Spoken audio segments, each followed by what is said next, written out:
안녕하세요. 주양가족 여러분. 오늘도 말씀의 은혜 가운데 복되고 행복한 하루 되기를 주의 이름으로 바랍니다. 오늘은 음료로부터 멀리라는 제목으로 잠언 5장 1절에서 14절 말씀을 묵상하고자 합니다. 잠언 5장은 건전하고 행복한 가정을 이루는데 꼭 필요한 교훈입니다. 가정은 하나님이 세워주신 가장 작은 예배 공동체입니다. 예수를 믿지 않는 사람들도 천상배필이라는 말을 쓰는데 이것은 가정이 하나님의 뜻에 속하는 것을 인간 본심이 알고 있다는 것을 의미합니다. 사실 하나님이 인간을 지을 때 한 남자와 한 여자를 창조하시고 짝지어 한 가정을 이루어 주신 것입니다. 그러므로 가정은 어디까지나 신성한 것입니다. 인간의 사랑 최고의 표현이 가정에서 시작됩니다. 서로가 서로 신임하고 서로가 상대방을 위해서 전적으로 희생하는 사랑의 완성도 가정에서 이룩되는 것입니다. 그래서 성경은 부부 관계를 그리스도와 그의 몸인 교회와의 관계로 표현하였습니다.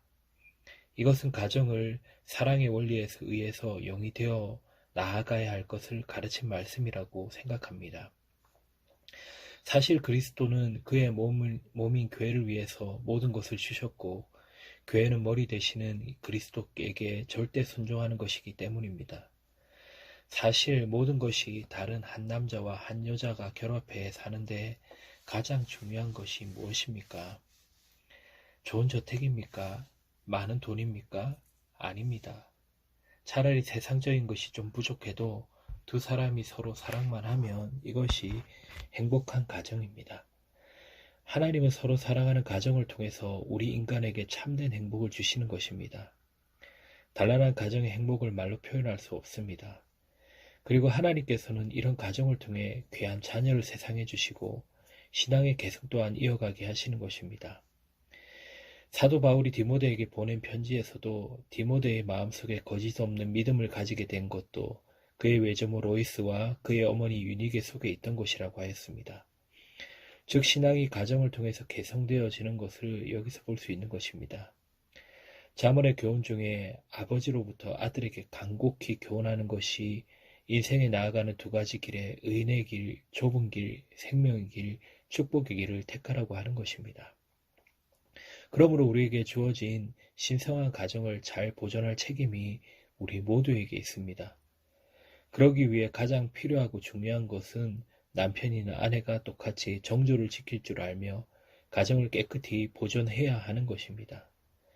가정 파탄의 대부분 원인이 바로 여기에서 기인하는 것입니다. 성경 우리에게 간음하지 말라고 10가지 계명 가운데 7제로 주셨습니다. 따라서 이 계명을 지키지 않는 사람에게는 자연히 형벌이 따르게 되는 것입니다. 10계명에는 이 계명을 범하는 자들을 극형에 처했습니다. 레위기 20장 10절에 누구든지 남의 아내와 간음하는 자, 곧 그의 이웃의 아내와 간음하는 자는 그 간부와 음부를 반드시 죽일지리라고 하였습니다. 하나님의 법은 이 도덕법을 여기는 자를 벌하시는 것입니다. 음란의 생활을 하는 사람에게는 명예와 물질과 건강의 손해를 줍니다. 오늘 우리가 사는 이 시대를 흔히 성적 방황의 시대, 성개방의 시대라고 합니다. 성의 제3혁명의 시대라고도 말을 하기도 합니다. 이것은 외국의 이야기가 아니라 우리나라에서도 심지어 10대 소년, 소녀들이 난륜의 생활을 자행하다는 기사와 설문조사를 보기도 한다는 것입니다.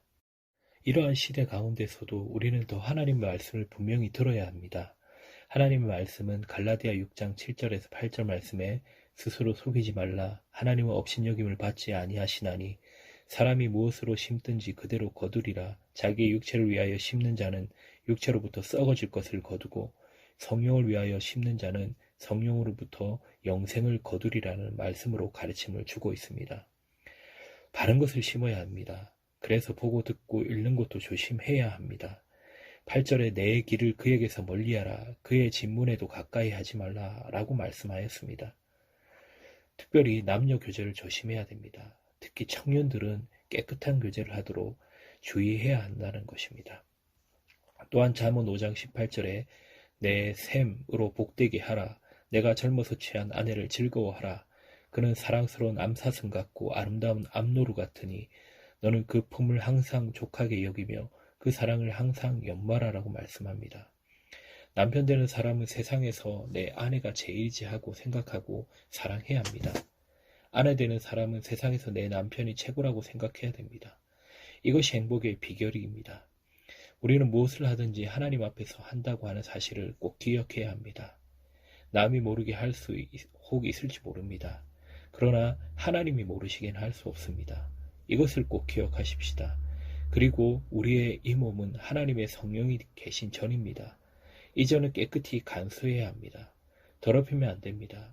모든 죄가 몸 밖에 있지만은 음행하는 죄는 몸 안에 있다고 성경은 말씀하십니다. 사랑하는 여러분, 우리 가정이 행복합니까? 사랑과 기쁨과 화평이 충만합니까? 성령이 계실 만한 가정입니까? 우리 가정에 제단이 있습니까? 식구들이 찬송하고 성경 읽고 기도하십니까?